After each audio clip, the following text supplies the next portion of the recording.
বন্ধুরা, আজকে একদম ঘিয়ে ভাজা ফুলকপির পরোটা বানিয়ে নিলাম। একদম সহজ রেসিপি। পুরো ভিডিওটা দেখার জন্য অনুরোধ রইল। প্রথমে কিছু ফুলকপির টুকরো ধুয়ে ভাপিয়ে নিচ্ছি। লবণ দেওয়ার দরকার হবে না। ফুলকপিটা জল থেকে তুলে নিয়েছি আর দুটো কাঁচা লঙ্কা কুচি করে কেটে নিয়েছি। পোড়ানো দিয়ে ফুলকপিটা কুড়িয়ে নিয়েছি, ডাঁটগুলি দিইনি। কিছু ময়দা নিয়ে নিলাম। আমি ময়দা দিয়ে পরোটাটা বানিয়ে নিচ্ছি। তোমরা চাইলে আটা দিয়েও বানিয়ে নিতে পারো। অল্প চিনি আর লবণ নিয়ে নিলাম। 2 চামচের মতো ঘি নিয়ে নিলাম। সব কিছু একসাথে ভালো করে মেখে নেব।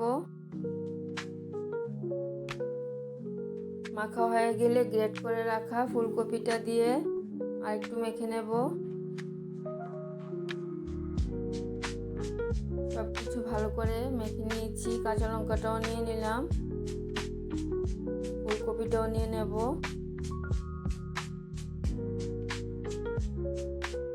এখন ফুলকপি আর ময়দাটা একসাথে শুকনো শুকনো মেখে নিচ্ছি। ভালো করে মিশিয়ে অল্প জল দিয়ে ময়দাটা ভালো করে মেখে নেব।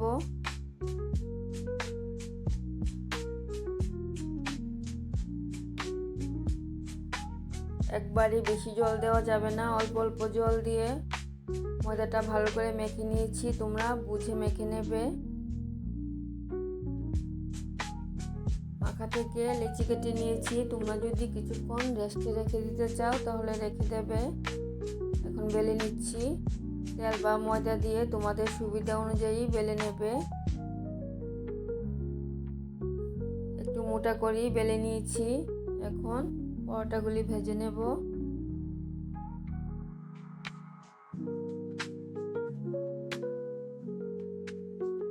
দু পিঠ একটু উল্টে দিয়ে ঘি দিয়ে পরোটাগুলি ভেজে নিচ্ছি। তোমরা সবাই পরোটা ভেজে নিতে পারো। আমি যেভাবে বানিয়ে নিয়েছি তোমাদের সাথে শেয়ার করলাম। তবে ফুলকপির পরোটাগুলি দারুণ খেতে হয়েছে। যে কোনো নিরামিষ তরকারি দিয়ে বা ভর্তা দিয়ে খেতে অসাধারণ লাগে। একটু সময় ধরে ফুলকপির পরোটাগুলি ভেজে নিচ্ছি।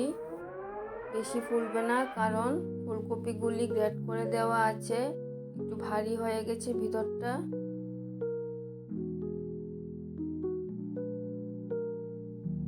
খেতে কিন্তু দারুণ হয়েছে।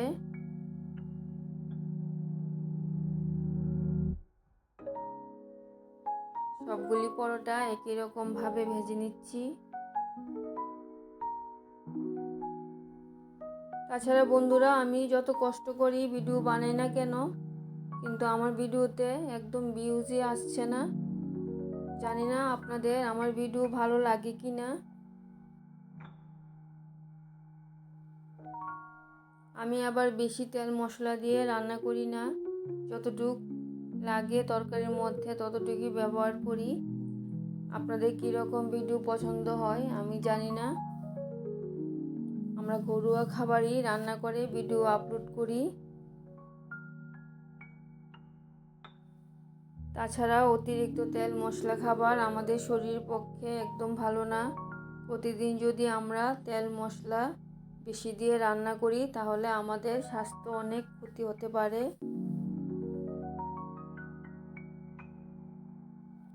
কিছু মনে করবেন না বন্ধুরা, ভিডিওতে একদম ভিউজই আসে না, তাই অনেক কষ্ট থেকে এই কথাগুলি বলেছি। পরোটাগুলি ভেজে নিয়েছি। আমার জন্য একটা পরোটা নিয়ে নিলাম। আমার ঘরে যা যা রান্না ছিল তা দিয়ে একটা পরোটা খেয়ে নিচ্ছি। তোমাদের পছন্দের মতো তোমরা রান্না করে নেবে। আমি নিয়ে নিলাম লাল শাক, বেগুন টমেটো দিয়ে ধনেপাতা দিয়ে ভর্তা, আর ইলিশ মাছের মাথা দিয়ে পেঁপের ঘন্ট।